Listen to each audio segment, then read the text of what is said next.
Wedgwood was for some time much troubled by his furnaces, though nothing like to the same extent that Palissy was. And he overcame his difficulties in the same way, by repeated experiments and unfaltering perseverance. His first attempts at making porcelain for table use was a succession of disastrous failures, the labors of months being often destroyed in a day. It was only after a long series of trials, in the course of which he lost time, money, and labor, that he arrived at the proper sort of glaze to be used. But he would not be denied, and at last he conquered success through patience. The improvement of pottery became his passion, and was never lost sight of for a moment.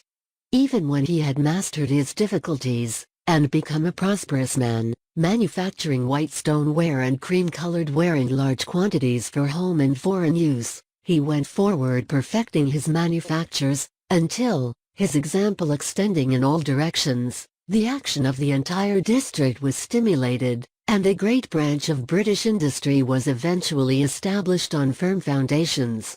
He aimed throughout at the highest excellence, declaring his determination to give over manufacturing any article, whatsoever it might be, rather than to degrade it. Wedgwood was cordially helped by many persons of rank and influence. For, working in the truest spirit, he readily commanded the help and encouragement of other true workers.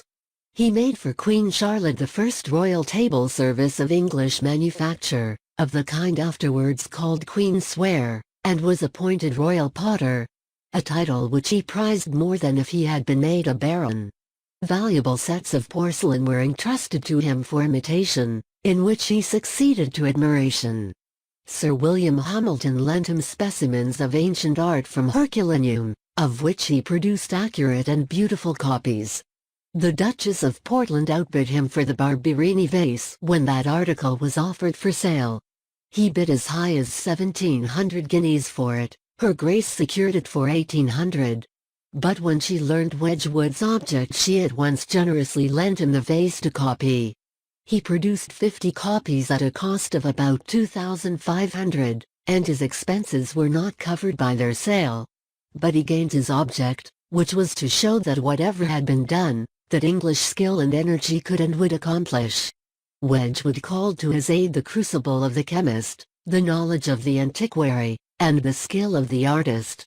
He found out Flaxman when a youth, and while he liberally nurtured his genius drew from him a large number of beautiful designs for his pottery and porcelain, converting them by his manufacture into objects of taste and excellence, and thus making them instrumental in the diffusion of classical art amongst the people. By careful experiment and study he was even enabled to rediscover the art of painting on porcelain or earthenware vases and similar articles, an art practiced by the ancient Etruscans, but which had been lost since the time of Pliny. He distinguished himself by his own contributions to science, and his name is still identified with the pyrometer which he invented. He was an indefatigable supporter of all measures of public utility, and the construction of the Trent and Mersey Canal, which completed the navigable communication between the eastern and western sides of the island, was mainly due to his public-spirited exertions, allied to the engineering skill of Brindley. The road accommodation of the district being of an execrable character, he planned and executed a turnpike road through the potteries, 10 miles in length.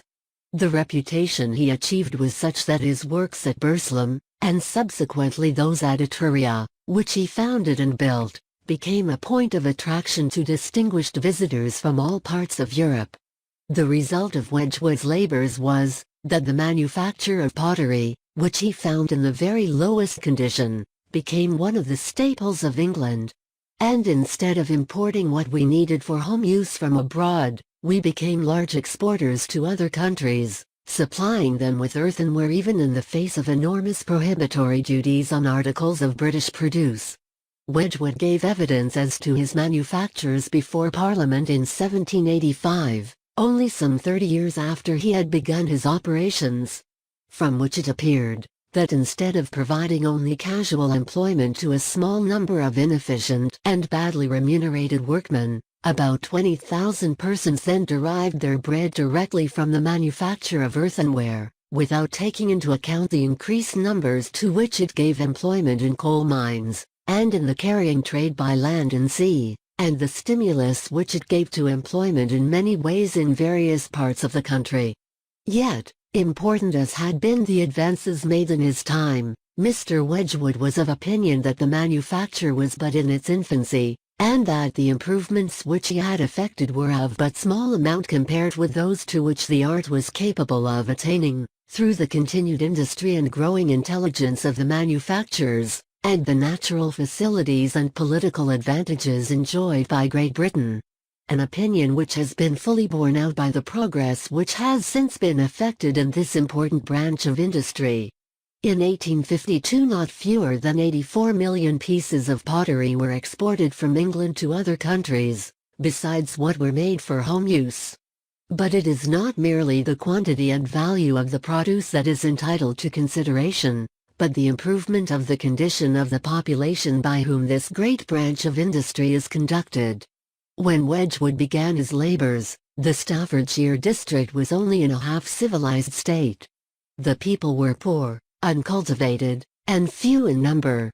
When Wedgwood's manufacture was firmly established, there was found ample employment at good wages for 3 times the number of population, while their moral advancement had kept pace with their material improvement.